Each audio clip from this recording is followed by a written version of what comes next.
کسی گاؤں میں ایک غریب مولوی رہتا تھا۔ اس کے چھوٹے سے گاؤں کی اکلوتی مسجد کا امام تھا اور نماز کے علاوہ گاؤں کے بچوں کو قرآن بھی پڑھاتا تھا، جبکہ اس کی بیوی گاؤں کی بچیوں کو مدرسہ پڑھاتی تھی، جس سے ان کا گزر بسر ہو جاتا تھا۔ ان کی ایک ہی بیٹی تھی جو کہ بہت خوبصورت تھی۔ اس کی خوبصورتی کے چرچے دور دور تک پھیلے ہوئے تھے اور یہی بات گاؤں کے چودھری صاحب کے بیٹے تک بھی پہنچ گئی۔ اس نے موقع کی تلاش شروع کر دی کہ کسی طرح ایک بار اس حسین لڑکی کو دیکھ لے، آخر وہ ہے کیا بلا۔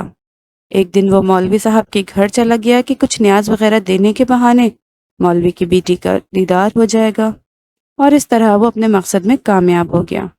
جب امام صاحب مسجد میں نماز پڑھا رہے تھے تو اس نے دروازے پر دستک دی اور مولوی کی بیٹی کی آواز آئی۔ کون؟ اس نے کہا، اس کے پاس کچھ سامان ہے جو چودھری صاحب نے بھیجا ہے، وہ لے لے۔ لڑکی نے کہا، آپ دروازے میں رکھ دیں، میں اٹھا لوں گی۔ اس نے سامان رکھا اور وہ وہیں انتظار کرنے لگا۔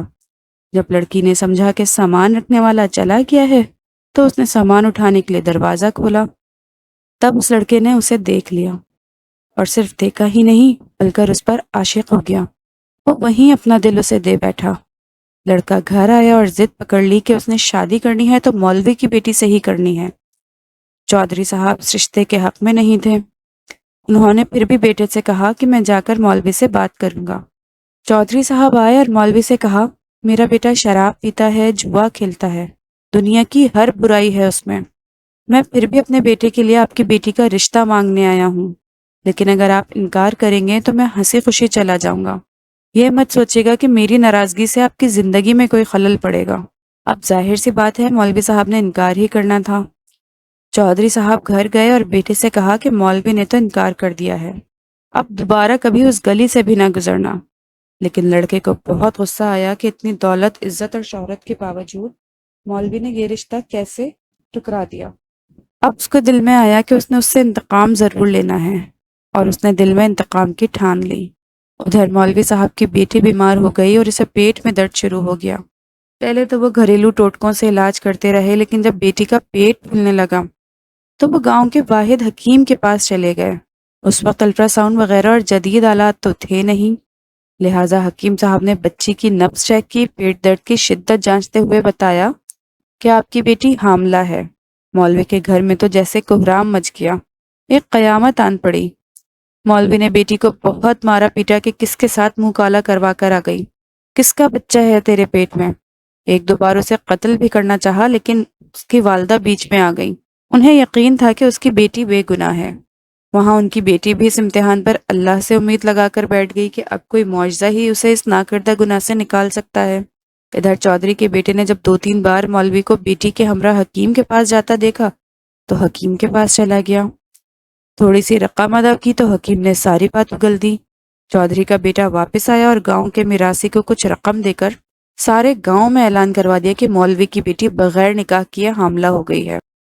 گاؤں کی عورتیں مولوی کے گھر آنے لگیں اور پوچھنے لگیں کہ ایسا آخر کیا ہو گیا کہ بیٹی کو یہ گناہ کرنا پڑا، اس کی شادی کیوں نہ کروا دی، یہ کس کے ساتھ مکالا کر کر آ گئی۔ غرض جتنے منہ اتنی باتیں۔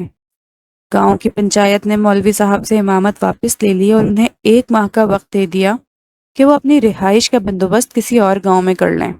گاؤں والوں نے بھی اپنی بچیوں کو مولوی کی بیوی کے پاس بھیجنا چھوڑ دیا۔ ہر طرف سے مولوی صاحب پریشانیوں میں گھیرے جا چکے تھے اور انہیں کوئی راستہ دکھائی نہ دے رہا تھا۔ ایک دن وہ پریشانی کے عالم میں بیٹھے تھے کہ دروازے پر دستک ہوئی۔ جا کر دروازہ کھولا تو سامنے ایک خوبرو نوجوان کھڑا تھا۔ اندر آنے کی اجازت طلب کی تو مولوی صاحب پریشانی کے عالم میں سوچنے لگے۔ لڑکا سمجھ گیا اور اپنا تعارف کروایا کہ میں آپ کا شاگرد، بچپن میں آپ سے قرآن پڑھا ہے، فلاں شخص کا بیٹا ہوں اور برابر والے گاؤں سے آیا ہوں۔ مولوی صاحب نے اسے پہچان لیا اور اسے اندر لے آئے۔ اس نے اپنے آنے کا مقصد بتاتے ہوئے کہا کہ اسے معلوم ہوا ہے کہ آپ کی بیٹی کے ساتھ کیا ماجرا پیش آیا۔ مزید یہ بھی بتایا کہ وہ شہر سے حکمت کا کورس مکمل کر کر آیا ہے اور اسی گاؤں میں حکمت خانہ بنانے کا ارادہ رکھتا ہے۔ لیکن آتے ہی اسے اس بات کا علم ہوا تو اسے یقین نہ آیا کہ یہ واقعہ سچا ہے، اور وہ اس کا راز معلوم کرنے پہنچ گیا۔ مولوی صاحب کو بھی کچھ امید سے نظر آنے لگی۔ اس لڑکے نے مولوی صاحب کی بیٹی کی نبض دیکھی، کچھ تفصیلات پوچھی اور پھر کچھ سوچتے ہوئے مولوی صاحب سے ایک بکرے اور ایک کتے کا بندوبست کرنے کو کہا، جبکہ لڑکی کو دن کا کھانا کھانے سے منع کیا اور بھوکا رہنے کو کہا۔ اس کی بات پر عمل کرنا پڑا، مولوی صاحب، اور کرتے بھی کیا، ڈوبتے کو تنکے کا سہارا۔ رات تک سارا بندوبست کر دیا۔